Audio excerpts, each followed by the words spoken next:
Nabot tayo ng overheat, oh. Yun, oh. So buti mabot tayo sa parking. Pero tataka ako,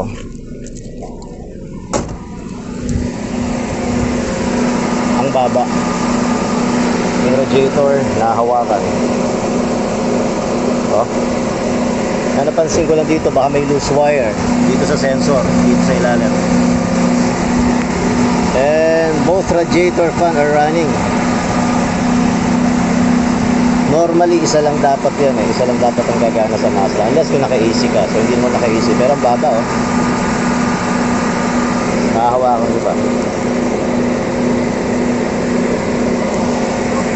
So duda ko may nag-loose dito ng wire.